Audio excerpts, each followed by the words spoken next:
Hi అండి. Today recipe వచ్చి బెల్లం గారెలు, బెల్లంతో చేసిన శనగపప్పు బూరెలండి. హెల్తీగా బెల్లంతో చేసుకున్నామండి. టేస్టీగా వచ్చేయండి. పర్ఫెక్ట్గా చేయగలరండి ఎవరైనా. ఈ వీడియో అయితే లాస్ట్ వరకు చూడండి. మినపప్పును అయితే నానపెట్టుకొని మనం అప్పటికప్పుడే రుబ్బుకోవాలండి. అలా అయితే ఆయిల్ లాక్కుండా మంచిగా వస్తాయండి గారెలు అనేవి. అలాగే నేను 1/2 కేజీకి శనగపప్పు అయితే నానపెట్టానండి. అది కూడా రుబ్బి పెట్టానండి. నాకు ఇది రుబ్బడానికి 1.5 అవర్ పట్టిందండి.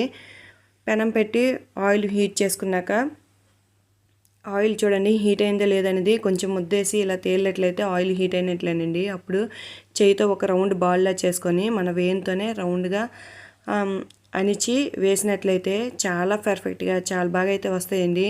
నేనైతే చేయితోనే వేస్తానండి. ఎప్పుడు గారెలు వేసినా చాలా పర్ఫెక్ట్గా ఎంత మంచిగా వస్తాయంటే అంత మంచిగా వస్తాయండి. చూడండి చూపిస్తున్నాను. ఫస్ట్ మనము రౌండ్ ఒక బాల్లా వేసుకుంటే చాలండి. చేయి తడుపుకుంటూ మధ్య మధ్యలో చేయి తడుపుకుంటూ ఒక బాల్లో వేసుకొని అది స్ప్రెడ్ చేయాలండి. రౌండ్గా స్ప్రెడ్ చేసి హోల్ పెట్టుకున్నట్లయితే చాలా పర్ఫెక్ట్గా చేతుల నుంచే చాలా మంచిగా జారిపోయి మంచిగా వస్తాయండి. ఎప్పుడైనా వేసేటప్పుడు ఎత్తి నుంచి అయితే వేయొద్దండి. ఆయిల్ తుల్లే అవకాశాలు ఉంటాయండి. చెయ్యి దగ్గర పట్టి వేసినట్లయితే ఆ పిండి బరువుకి చెయ్యి పెద్దగా కాలదండి. లేకపోతే హైట్ నుంచి వేస్తే భయంకి కాలే అవకాశాలు అయితే ఉంటాయండి. అలాగే టర్న్ చేసుకుంటూ మంచి రంగు వచ్చినంత వరకు ఇవైతే ఫ్రై చేసుకోవాలండి. ఈ గారెలు అనేవి చూడండి మంచి రంగు వచ్చినాక మనమైతే తీసేయాలండి. ఎన్ని గారెలైనా చాలా ఈజీగా ఉక్కరం కూడా చేసుకోవచ్చండి. నేను ఇది చేపల కనీసి అయితే కొనుక్కున్నానండి. ఇలాంటి వంటలు ఏవైనా వండేటప్పుడు పనికొస్తుంది అనేసి అయితే దీన్ని అయితే ఓన్లీ కొంచెం ఎక్కువ వంటలు వండేటప్పుడు ఓన్లీ దీనికోసం అయితే వంటల కోసం అయితే ఈ పెనాన్ని అయితే ఉంచేసానండి. నాకు చాలా ఎక్కువ క్వాంటిటీలో చేసేటప్పుడు అయితే మాత్రం చాలా బాగా యూజ్ అవుతుందండి. నేను ఇందులో ఒక 10-12 గారెలు అయితే ఒకేసారి వేయగలుగుతున్నానండి. చాలా ఈజీగా అయిపోతుందండి. మనం ఎంతమందికైనా ఈజీగా వండియొచ్చండి. ఇలాంటివి ఏవైనా ఉంటే యూజ్ చేసుకోవడం బెస్ట్ అండి. చూడండి గారెలన్నీ చూడండి ఆయిల్ ఇలాగ అంటకుండా చాలా బాగా అయితే వచ్చేసాయండి గారెలు. ఎక్కడ ఒకటి కూడా అంటుకోకుండా చాలా పర్ఫెక్ట్గా అయితే వచ్చాయి కదండి. దానికి పాకం అండి. నేనైతే ఇది పావుకి ఎక్కువ ఉంటుందండి. కొంచెం వాటర్ వేసుకొని మనమైతే పొయ్యి మీద పెట్టి కలుపుకోవాలండి పాకం వచ్చేంతవరకు. పెద్ద పాకం అయితే దీనికి ఏం రావాల్సిన అవసరం లేదండి. లేత తీగ పాకం వచ్చినట్లే ఉంటే చాలండి. చూడండి మీకు చూపిస్తున్నాను. ఇలా వస్తే చాలండి. అలాంటప్పుడు గ్యాస్ ఆఫ్ చేసేసి మనమైతే గారెలో వేసుకోవడమేనండి. గారెలో గరిటె పెట్టి తిప్పకుండా ఫస్టే మనము చుట్టూ గారెల పైన వేసుకొని మనమైతే కుదపాలండి గారెలు. అలా కుదిపినట్లయితే గారెలు అంటుకోకుండా విరిగిపోకుండా చాలా మంచిగా అయితే వస్తాయండి. గంటితో కలపకూడదండి ఎప్పుడూ. ఇలా కుదిపినట్లయితే చాలా బాగా అయితే వస్తాయండి బెల్లపు గారెలు. మీకు కూడా నచ్చినాయా? ఇప్పుడైతే బూర్లు ప్రాసెస్లోకి వెళ్ళిపోదామండి. ఇదైతే శనగపప్పు అండి. ఒక 3 అవర్స్ నానపెట్టుకుని రుబ్బి పెట్టుకున్నానండి. దాన్ని ఇడ్లీలా వేసుకోవాలండి. ఒక పక్క గారెలు అవుతుండగానే నేను ఇంకో పక్క అయితే ఒక వాయి అయితే దించానండి. మీకు చూపించడం కోసం మళ్ళీ నేను చూపిస్తున్నానండి. ఇలా ఇడ్లీ ప్లేట్లో వేసుకొని ఉడికించుకొని మనమైతే దింపుకోవడమేనండి. ఇలా తీసుకుని మనకు మామూలుగా ఉడికితే చాలండి. వీటిని ఎక్కువగా మెత్తగా కూడా రుబ్బవలసిన అవసరం లేదండి. కొద్దిగా బరగ్గా ఉంటే చాలండి. వీటిని ఇలా తీసుకొని కొంచెం కొంచెంగా విదుపుకుంటూ మనమైతే వీటిని చల్లారి పెట్టుకోవాలండి. ఈ శనగపప్పు బూరెలు 3 డేస్ 4 డేస్ కన్ఫర్మ్గా ఉంటాయండి. మనం ఏం ఫ్రిడ్జ్లో పెట్టక్కర్లేదండి.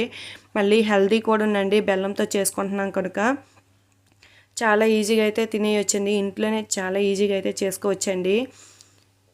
చూడండి ఇలా స్మాల్ పీసెస్లా చేసుకొని పక్కన పెట్టుకున్నాక నేనైతే ఒక 6 యాలకులు పంచదార వేసుకొని మిక్సీ పట్టించుకున్నానండి. ఒక పక్క మిక్సీ బ్లేడ్ ఇరిగిపోవడం కారణంగా నాకైతే ఎంత సౌండ్ వస్తుంది కానీ యాలకులు పౌడర్ అవడానికి నాకైతే చాలా టైం తీసుకుందండి.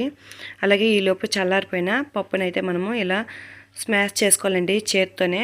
ఇదైతే రవ్వలా వస్తుందండి మనకి అలా స్మాష్ చేయడం వల్ల. దీన్ని అంతటిని ఒక పక్కన పెట్టుకున్నాక మనమైతే మిక్సీ జార్లో వేసుకున్న యాలకుల పొడిని అయితే వేసుకొని కలుపుకోవాలండి. మొత్తం కలిసేటట్లు కలుపుకున్నాక పప్పులో మొత్తం కలిసేటట్లు కలుపుకున్నాక మనమైతే దీన్ని పక్కన పెట్టుకొని ఇప్పుడైతే పాకం తీసుకోవాలండి. దీనికి పాకానికి 1/2 కేజీకి కొంచెం తగ్గించి బెల్లం అయితే వేయండి. షుగర్ అయితే 1/2 కేజీకి 1/2 కేజీ పడుతుందండి. బెల్లం అయితే 1/2 కేజీకి 1/2 కేజీ పట్టదండి. మంచి బెల్లం అయితే తక్కువగానే పడుతుందండి. బెల్లం క్వాలిటీ బట్టే ఉంటుందండి. ఇలా వేసుకొని పాకం అయితే మంచిగా మరిగించుకోవాలండి. దీనికి కూడా జస్ట్ తీగ పాకం వస్తే చాలండి. లేత తీగ పాకం వస్తే చాలండి. మీకు ఇప్పుడు కూడా చూపిస్తానండి మరొకసారి. ఇలా వచ్చింది పాకం అనేటప్పుడు మనం స్టవ్ ఆఫ్ చేసేసి మనము కలుపుకున్న పప్పులను వేసేయాలండి ఈ పాకం అనేది. ఈ పాకం కొంచెం కొంచెం వేసుకుంటూ కలుపుకోవాలండి. వేడిగా ఉంటుంది కనుక గరిటె పెట్టి కలుపుకున్నాక మొత్తం స్ప్రెడ్ చేయాలండి. పప్పుకంతా పట్టేటట్లు కలుపుకోవాలండి.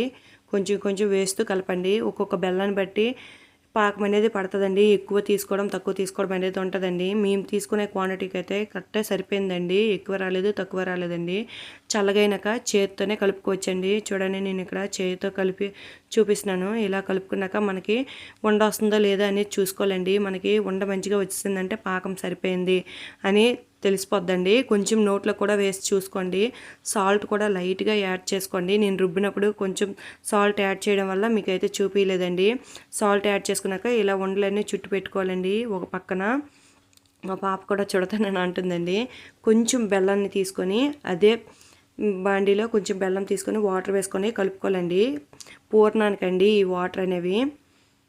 దోసల పిండి అయితే వేస్తున్నానండి. బియ్యము నెక్స్ట్ ఏమో మినపరుబ్బు కలిపిందండి. అలాగే 2 స్పూన్ల మైదా 2 స్పూన్లు గోధుమ పిండి వేసి అయితే కలుపుకున్నానండి. ఇందులో కూడా చిటికెడు సాల్ట్ అయితే వేయాలండి. అలా వేసినట్లయితే పూర్ణము టేస్ట్గా ఉంటుంది. మనకి బూరి కూడా టేస్ట్ వస్తుందండి. సాల్ట్ అయితే చిటికెడు యాడ్ చేయండి. నాకు ఇంకా చాలలేదు పల్చగా ఉంది అన్నాను అని నేనైతే గోధుమ పిండి మరో స్పూన్ వేసుకొని కలుపుకున్నానండి. ఇలా పూర్ణం ఉంటే తిక్కుకుంటే చాలండి. పూర్ణం మంచిగా పడుతుందండి బూరికి అనేది. పూర్ణం రెడీ అయిపోయినాక నేనైతే గారెలు వేసిన ప్యాన్లోనే బూర్లు కూడా వేస్తున్నానండి. చూడండి బూర్లు అయితే ఇక్కడ మునగలేదండి. నాకైతే ఆయిల్ తక్కువగా అనిపించిందండి. నేనైతే నెక్స్ట్ అక్కడ ఆపేసి బూర్లు ఆపేసి ఆయిల్ అయితే వేసానండి. ఆయిల్ హీట్ అయినాక బూర్లు అయితే మళ్ళీ వేసుకోవడం అయితే జరిగిందండి. ఆయిల్ హీట్ అయ్యి ఉండడం వల్ల బూర్లు చూడండి మళ్ళీ వేస్తున్నానండి. బూరు మునిగేటట్లు ఆయిల్ అయితే వేసుకోవాలండి. ఎప్పుడైనా ఇలాంటి వెడల్ ప్యాన్లో వేయడం వల్ల అంటుకోకుండా వస్తాయి. నెక్స్ట్ ఎక్కువగా పడతాయండి. ఎక్కువ క్వాంటిటీ అయితే పడతాయండి. ఖాళీ ఉన్న దగ్గరల్లా వేసేయండి. బూర్లు అయితే ఏం అంటుకోవండి, బాగానే వస్తాయండి.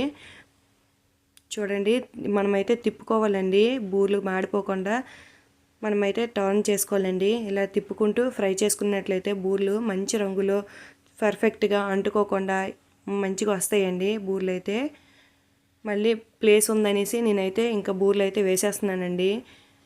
వేగంగా వంట కూడా అయిపోద్దండి ఇలా వేయడం వల్ల. చూడండి ఎంత పర్ఫెక్ట్గా వచ్చాయో అంటుకోకుండా. నెక్స్ట్ మనకి టఫింగ్ బయటకి వచ్చేయకుండా చాలా బాగా అయితే వచ్చాయి కదండి. మీకు కూడా నచ్చినట్లయితే లైక్ చేయండి, షేర్ చేయండి, సబ్స్క్రైబ్ చేసుకోండి. మీరు కూడా ఈ ఉగాదికి చేసి చూడండి ఎలా వచ్చాయో కూడా నాకు కామెంట్ చేయండి. Thank you for watching. లాస్ట్లో అయితే ఈ వీడియో అయితే తీసానండి బూరెలు తినేసినాక. Thank you for watching.